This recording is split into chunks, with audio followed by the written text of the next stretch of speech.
Jauh ini persentase ketertularan aparatur di provinsi seperti apa?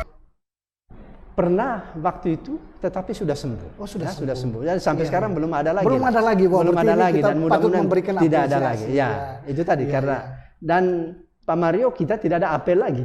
Ya, biasanya kita setiap Senin apel. Kalau sekarang tidak ada apel lagi. Itu juga dalam rangka menjaga itu protokol kesehatan. Iya. Begitu. Dan apa namanya?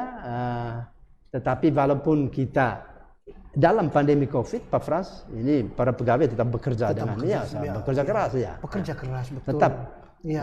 Ya, kan? Koordinasi tetap jalan. Tetap jalan, apalagi terkait dengan Persis, virus ini. apalagi dan virus ini kita sampai malam. Lalu trennya itu virus corona di NTT, apakah naik, turun? Ya, memang perlu kami sampaikan. Waktu apa namanya sebelum new normal. Ya, kurva statistik virus ini memang rendah. Ya, tetapi setelah new normal. Setelah dibuka, kemudian memang meningkat karena memang sudah buka semua penerbangan, lalu kemudian pelayaran pelabuhan dan sebagainya. Ya, karena begini Pak Frans, kadangkala pelaku perjalanan dari Jakarta atau dari Surabaya dan Pasar Makassar ya, ketika kita cek suhu tubuhnya di bandara normal. Demikian juga di pelabuhan. Benar. Tetapi dalam perjalanan 3-4 hari itu tiba-tiba muncul. Itu salah satu kesulitan kita, kesulitan petugas kita di bandara, di pelabuhan dan sebagainya. Tetapi kami harapkan supaya setiap pelaku perjalanan mengisi betul data pribadi, mengisi itu kartu jaminan kesehatan secara jujur. Ya, di mana? Karena ketika Anda ada indikasi untuk kena, kami segera melokalisasi, kami segera bertindak. Gugus tugas segera melakukan tracing. Ya. Kalau positif segera kita lakukan tindakan perawatan, tindakan medikal atau isolasi mandiri dan sebagainya. Iya.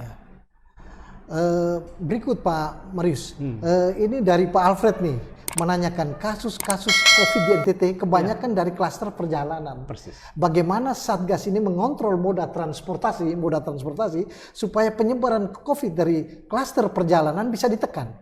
Nah, apakah perlu membatasi perjalanan baik udara maupun transportasi laut untuk menekan lalu lintas orang demi menekan penyebaran COVID?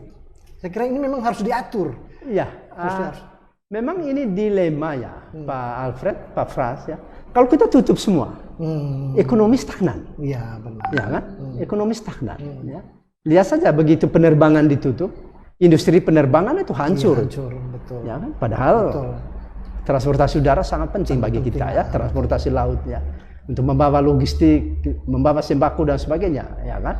Nah, yang perlu dipahami bersama adalah walaupun semuanya sudah dibuka, tetapi yang paling penting dilakukan oleh pelaku-pelaku perjalanan itu satu, memastikan diri bahwa Anda sehat sebelum ke Nusa Tenggara Timur.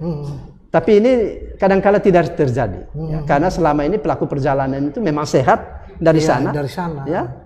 Tetapi dalam perjalanan apakah kena di bandara, di Denpasar, atau di jalan dan sebagainya, dan waktu dia kena dan tiba di Kupang belum menunjukkan gejala. Ya kan? Dan masa inkubasinya kan 14 hari. 14 hari, ya kan? betul. Setelah itu baru kelihatan. Jadi waktu kita cek di bandara, di pelabuhan, dia sehat-sehat saja, suhu tubuhnya normal. Iya, suhu tubuhnya normal. Mungkin 2-3 hari yang lalu kena di dalam perjalanan. Iya. Ya kan?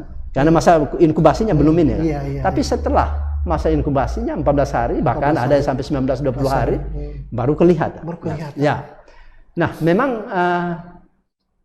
tidak mudah untuk membuat kebijakan apakah kita membatasi perjalanan laut, udara, dan sebagainya. Sangat tidak mudah karena ya ibarat buah si malakama ya. Ya, karena satu dilakukan mengorbankan sektor lain, ekonomi dan sebagainya. Tapi yang perlu kita lakukan adalah bagaimana kedisiplinan diri kita masing-masing.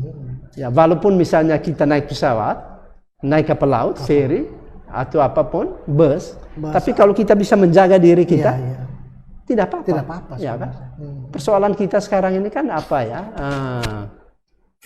Kita tidak tahu virus ini ada di si A, si B, dan si C, dan iya, sebagainya. Dan ketika kita berpapasan dengan dia, apalagi kita tidak pakai masker, itu sangat mudah untuk tertular. Makanya secara baik sekali kalau kita dengan teliti secara medis sebaiknya kita patuhi yang ada. Ya, selalu pakai masker, cuci tangan, ya, jaga jarak dan sebagainya. Walaupun teman akrab sekalipun. Ya, apalagi kalau dia baru datang dari Denpasar, dari Jakarta, ya, kita perlu mewaspadai. Ya. Jangankan teman, biar anggota keluarga kita juga. Pun. Ya, ketika dia baru pulang dari Kalimantan, dari Makassar, sebaiknya kita isolasi dia 14 hari, lihat perkembangannya dan sebagainya. Ya. Dengan cara itu, hanya untuk membatasi perjalanan transportasi laut dan udara ini agak sulit. Ya? Agak susah Pak ya? Agak susah, karena kita sudah pernah terapkan itu. Pada bulan Maret, April, Mei kita terapkan itu, Pak Alfred. Ketika kita terapkan, mati ekonomi kita. Stagnasi, itu kita tidak bisa bergerak. Ya kan? Seperti apa itu? Ya itu tadi, karena kalau penerbangan, khususnya transportasi laut ya, kan dia membawa logistik kita. Membawa logistik dari Surabaya dan sebagainya. Kita sudah rasakan bagaimana ekonomi. Setelah kita buka per 15 Juni sampai sekarang, itu yang saya sampaikan tadi. Pertumbuhan ekonomi kita di new normal itu 0,96%. Ya, gitu. Biasa. Itu hampir 1%. Nah, itu luar biasa itu. Ya. Kenapa? Karena semua bergerak. Walaupun dengan resiko ada virus. Mau bagaimana? Virus ini sudah menjadi bagian dari kehidupan kita yang kita tidak bisa tolak, ya kan? Kita tidak mungkin, jadi ibaratnya begini loh. Kita tidak bisa, ini virus datang ya. Kita tidak mungkin lari ke balik batu untuk sembunyi atau tidak mungkin. Kita harus keluar dari persembunyian untuk melawan. Melawan dan cara apa? Oke, engkau datang, tapi saya pakai masker, saya cuci tangan, saya jaga jarak dan seperti itu. Silakan datang, silakan datang. Dan dia datang. Seperti yang disampaikan tadi, dia berada di tengah kita. Bisa berada di depan rumah kita, bisa anak yang bapak masuk ketemu temannya di luar ke rumah dan sebagainya. Benar. Sehingga diharapkan kedisiplinan dari kita semua. Disiplin bapak mama dengan anak-anak dalam rumah mengatur baik. Ya kalau tidak terlalu penting berada di luar rumah, jangan keluar, kan seperti itu. Jangan. Itu bisa diatur oleh masing-masing. Segala sesuatu itu kekuatan utama itu dari rumah. Ketika kedisiplinan sudah ditanam secara baik dalam diri masing-masing, saya kira kita tidak perlu takut. Kita tidak perlu takut. Dan kami perlu sampaikan, kami dengan Bapak Gubernur selalu menjemput tamu di Labuan Bajo ya. Bapak Presiden datang, Menteri datang dan sebagainya. Dan mereka datang bukan 2-3 orang, rombongan 50-an orang, tetapi semua pakai masker apa namanya itu? Kacamata apa? Ditutup betul ya. Sehingga walaupun kami bersua selama beberapa hari bersama-sama dengan mereka, makan bersama dengan mereka, tidak tertular sampai tertular. Begitu. Jadi intinya kalau kita juga pakai masker, dia pakai masker, ya aman lah. Kan begitu. Kalau kita semua aman, kita bekerja secara aman, ekonomi kita juga pasti akan baik. Karena kita bisa menggerakkan roda ekonomi kalau kita sehat. Benar. Betul. Karena kesehatan itu adalah hal yang paling penting dalam hidup. Sangat penting. Kalau kita sakit, maka akan terganggu semuanya. Semuanya akan terganggu ya. Kita tidak bisa bekerja, lalu kemudian membutuhkan biaya untuk perawatan dan sebagainya. Benar. Dan banyak sekali. Kita tidak bisa bebas bergerak untuk betul. Dan tekanan psikologis itu begitu tinggi. Jadi memang dalam kondisi seperti ini, saya kira paling penting adalah kita jangan takut. Kita jangan takut. Jangan panik. Jangan takut. Ya, Bapak Gubernur selalu ngomong, jangan panik. Jangan panik. Makan makanan yang sehat, ya, yang bergizi, makan kelor. Kelor itu bergizi tinggi loh. Kelor. Makan kelor, minum kelor, itu bergizi. Itu. Untuk makan kelor, minum kelor, tanam kelor. Tanam kelor. Begitu. Dan supaya bisa mendapatkan makan minum, ya kita harus bekerja.